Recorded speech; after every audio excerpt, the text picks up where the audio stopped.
En México me han pedido que hable sobre la experiencia de acreditación de universidades en México. En México la preocupación por la calidad de la educación es una preocupación relativamente reciente, diría yo que empieza más o menos en los años 90. Hasta ese entonces, la gran preocupación en México, el gran interés era cómo hacer que todo el mundo fuera a la escuela que fuera. Más o menos en la primera mitad de los años 90 se logra que todos los chicos en edad escolar vayan a lo que se conoce en México como la educación básica. Y la completa. Más o menos en 80 está terminando hoy lo que se conoce en México como educación básica. Se suponía que la educación básica enseñaría a la gente a leer, escribir, a hacer cuentas, a pensar con cierto orden lógico y a tener algunas nociones de ciencia. Con el tiempo se vio que esto no se estaba logrando, que los chicos estaban yendo a la escuela, pero que en muchos casos, de acuerdo con pruebas estandarizadas internacionales, la más conocida PISA, no se estaba logrando este propósito, que muchos chicos estaban terminando 9 años de escolaridad, a veces sin saber siquiera dar un recado. Y esto es algo que pasa, creo que en todos los países de América Latina que participan, por lo menos en la prueba de PISA, se ha visto que un número muy grande de chicos no es capaz de esto, de dar un recado, o de entender un diagrama muy simple. Bueno, entonces, en este contexto se presenta un gran reclamo por la calidad de la educación, un reclamo que ojalá tuviera una mayor base social. Hemos visto que la preocupación por la calidad de la educación es una preocupación que tiene mucho que ver con las élites del país. Las élites del país están más conscientes, quizás de los retos que plantea la globalidad, se preocupan mucho por el tema de la calidad, pero cuando se le pregunta a los padres de familia qué tan contentos están con la educación que reciben sus hijos, la mayor parte declaran estar muy satisfechos. Claro, estamos hablando de padres de familia que muchas veces tampoco han sido escolarizados y que tienen una gran esperanza en que a través de la escolarización sus hijos tengan una vida mejor que la que ellos tuvieron. A lo largo de los años, a partir de estas primeras evidencias de que no se estaba cumpliendo con los propósitos de la educación, más allá de tener a la gente entretenida en las escuelas, se ha ido socializando, se ha ido volviendo cada vez más consciente la sociedad mexicana de esta necesidad de mejorar la calidad de la educación. Resultado también de este crecimiento tan rápido en la cobertura de la educación básica, pues empezó a haber una demanda creciente también por educación superior. Y hay una proliferación brutal de instituciones y programas de educación superior, también a partir de finales de los 80s y los años 90. Para que se den una idea, nada más entre 2006 y 2012, el número de estudiantes en programas de educación superior en México pasó de 2,5 a 3,5 millones de estudiantes en solamente 6 años. Tenemos hoy más de 4,000 instituciones que otorgan algún grado de educación superior, desde licenciatura hasta posgrado, con más de 30,000 programas. Además hay nuevas modalidades, hay programas cortos, hay programas abiertos, hay programas blended, la educación en línea está creciendo y ha habido la irrupción muy intensa de nuevos actores en el mercado de educación superior, que son actores que tienen una visión mucho más de mercado. Es decir, son empresas mercantiles dedicadas a la prestación de servicios de educación superior. Entonces, como resultado de todo este crecimiento, esta efervescencia que hay en el mercado de la educación superior, pues evidentemente hace que crezca una demanda por que alguien diga si lo que se está ofreciendo en el mercado cumple con ciertos estándares de calidad, alguien le garantice de alguna forma a la sociedad que lo que están ofreciendo esta enorme cantidad de actores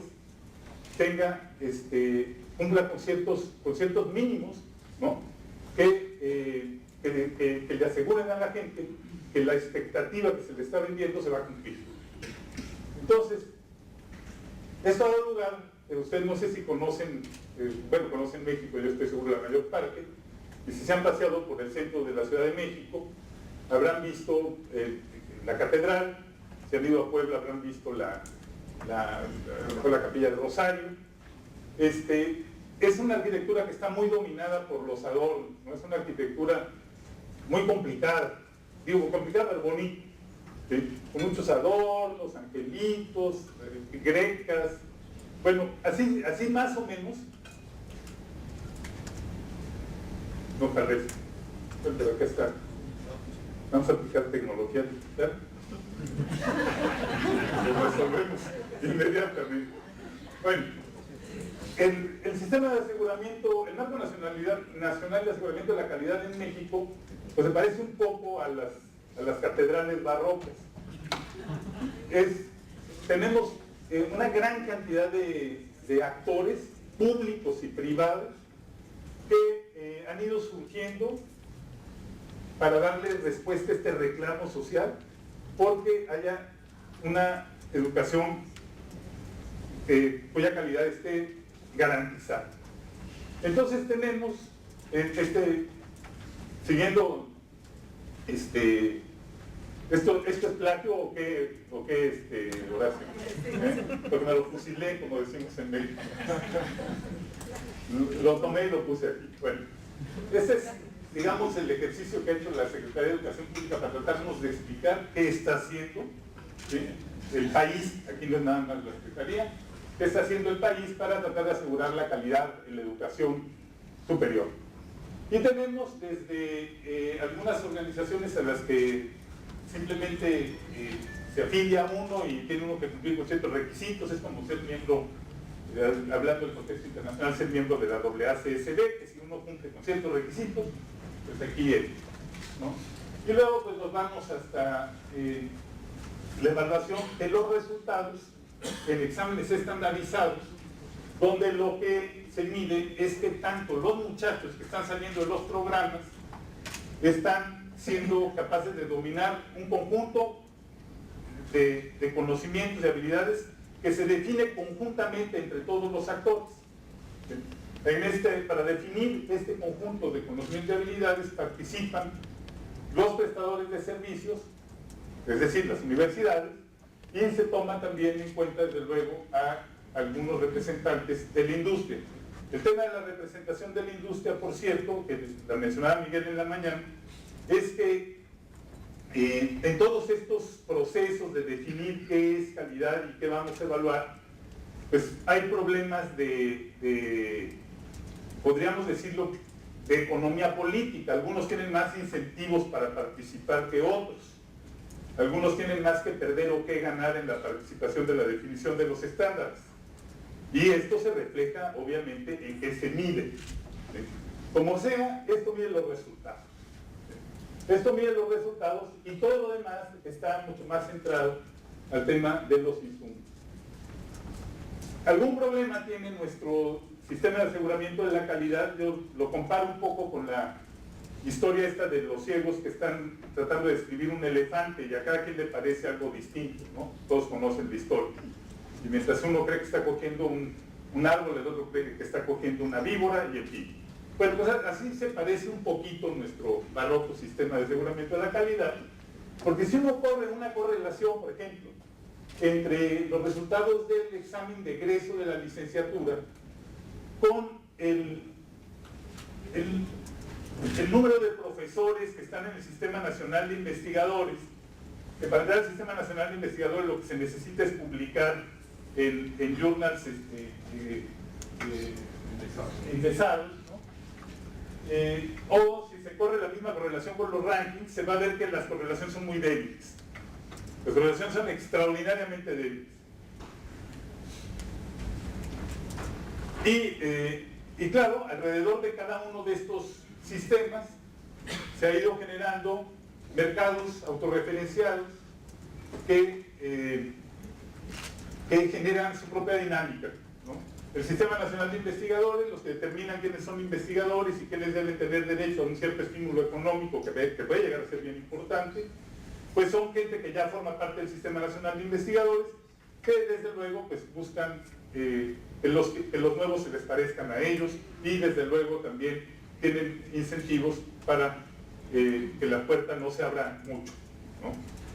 Si uno, lo mismo pasa con la evaluación diagnóstica, que ahora ya tenemos un sistema de acreditación de los comités interinstitucionales de evaluación de educación superior. Estos se evalúan programas de posgrado y de licenciatura. También ya se volvió toda una industria, hay un montón de evaluadores, hay un montón de gente que viaja por todo el país con viáticos no muy abundantes, pero no deja de ser atractivo, ¿no? Entonces, el problema que tenemos aquí al final es que cuando uno trata de relacionar todas estas cosas que están aquí metidas con la única medida que tenemos de resultado, nos encontramos con que la relación es débil. Hay además poca conciencia social. A la gente hemos visto que tampoco le importa mucho. Si ustedes les preguntan a cualquier papá, a cualquier mamá, a cualquier muchacho, si ha oído hablar de alguno de estos dichos, pues probablemente, lo más probable es que no, nunca en su vida. ¿Sí? Nunca en su vida. Sí, porque por lo menos en la Universidad de Anáhuac y en muchas otras universidades los obligamos a que tomen el examen. Y si no toman el examen, no les damos el grado.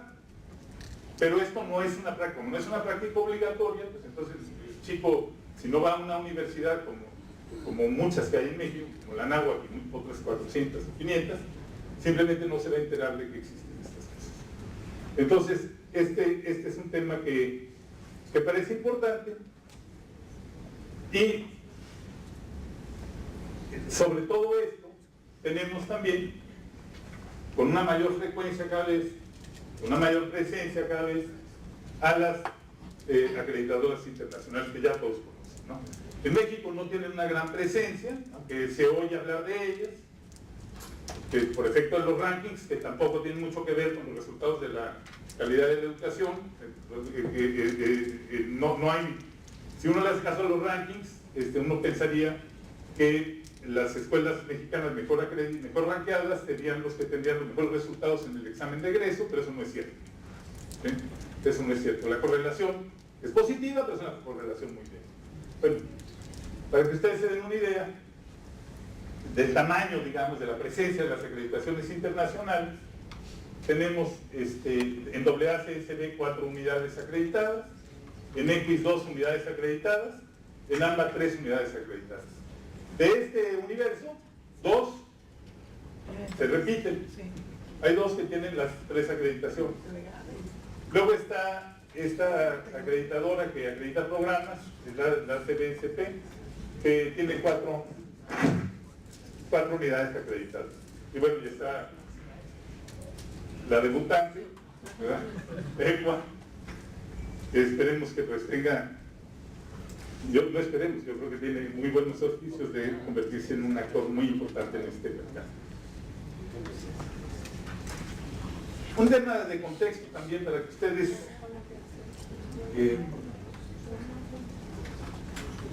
se den una idea de cómo está el tema de la educación superior en México. De la educación superior de negocios. En todo el país, país de 120 millones de habitantes, tenemos en programas que ustedes podrían considerar que son MBA, para usar el término más estándar, ¿no? el producto más estándar de la industria de comunicación de negocios. En las principales plazas del país. No estoy hablando de programas acreditados, estoy hablando de programas que se parecen o podrían parecerse a un MBA. Menos de 4,000 estudiantes. Todo el país. Es una industria chiquitita, minúscula. En un país cuyo principal problema, yo diría que es un problema social, no es un problema de negocios nada más, pero el principal problema en este momento y durante los últimos 20 años ha sido la falta de crecimiento, que tiene como causa principal la falta de crecimiento de la productividad. Si uno ve, yo veo una gran cantidad de estudios que tratan de responder a la siguiente pregunta: ¿por qué México no crece? ¿Por qué la economía mexicana no crece? Acaba de salir un artículo de Dani Rodri, donde dice este es un enigma. O sea, México ha hecho reformas de mercado bien importantes desde los años 90. Se ha invertido, ha hecho un esfuerzo deliberado por mejorar la calidad de su educación, lo que cualquier cosa que esto signifique, pero es cierto que se ha hecho un esfuerzo deliberado, se le ha metido mucho dinero, se han metido mecanismos de control de calidad que pueden mejorar. Acabo de criticarlos, pero ahí están, se pueden mejorar. Desde luego es mejor tener algo que no tener nada. En fin, y el país no crece. Y este es un enigma cuando uno no ha vivido en el país. Tú vas a México y ves qué hace la gente todo el día, en qué se gasta su tiempo. Te vas a dar cuenta de que muy pocas de las cosas que hace la gente a lo largo del día agregan valor, generan algún tipo de valor.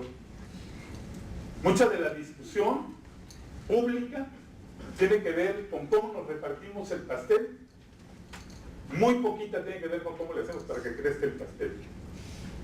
Ojalá este problema fuera un problema del gobierno. Es un problema que si te vas a las empresas y te pones a ver qué hace la gente todo el día, te das cuenta de que muchas de las actividades que hace la gente no generan valor. Pero bueno, si no se genera valor, entonces ¿cómo va a crecer? Y entonces el misterio empieza a disiparse. Hay un problema entonces, un problema importante de cómo se organiza el trabajo, cómo se gestiona el trabajo, cómo se organizan las instituciones. Es un problema de gestión. Y no deja de sorprender, por eso lo señalo, la falta de interés, la falta de preocupación social en un país como México por tener más gente formándose para la gestión, pues hablaba de los números, y por tener algún mecanismo o algunos mecanismos que nos garanticen que la calidad de la educación que recibe esa gente que se está formando para la gestión sea una calidad aceptable. No hablemos de excelente, aceptable, para que lo que haga la gente genere valor, y generando valor te puedas pagar un mejor sueldo y pueda crecer entonces sí el mercado y pueda crecer la economía del país. Una de las cosas que me han llamado la atención de la iniciativa de ECUA es, desde luego, celebro muchísimo la visión, pero celebro mucho la ambición del proyecto. La ambición en dos sentidos. O sea, en el sentido de querer llegar a todo el mundo en crecimiento, y la ambición de querer llegar a todos, ofreciéndoles un camino de crecimiento, ofreciéndoles una ruta a través de la cual pueden decir, bueno, yo ahorita estoy, como nos explicaban en la mañana, ¿no? Ahorita estoy con 0 estrellas, nada más estoy en el club, ¿sí? Pero con el tiempo me puedo llegar a graduar, ¿sí? Y me gusta mucho de esta asociación, que a diferencia de las demás que conocemos y que están aquí listadas, que esta nace desde su origen con una visión internacional. Desde chiquita, la criatura tiene pretensiones de ser global. Yo creo que eso es una novedad en el mundo de las agencias de acreditación, donde hemos visto que las tres grandes, las tres que más conocemos, yo digo que son las tres grandes, quién sabe, porque de China no sé mucho y cualquier cosa que haya en China seguramente es más grande.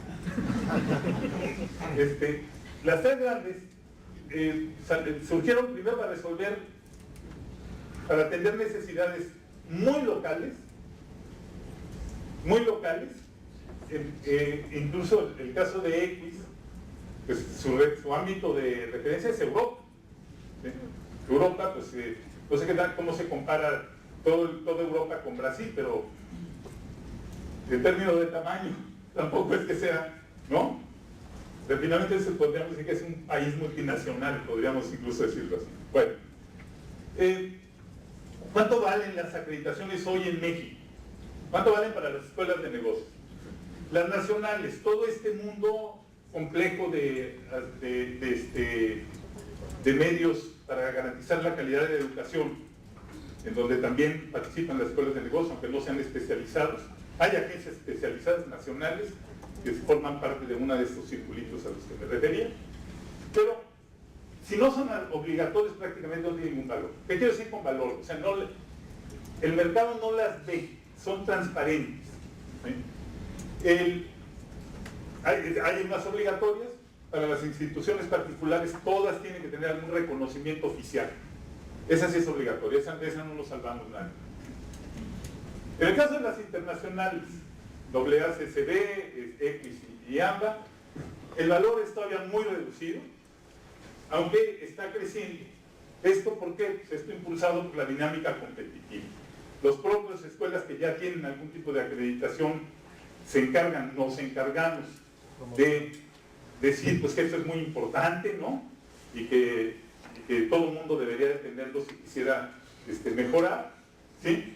Y bueno, y los actores externos a las universidades, como los rankings, algunas empresas, pocas, pero algunas empresas empiezan a fijarse en estos rankings, en estas acreditaciones.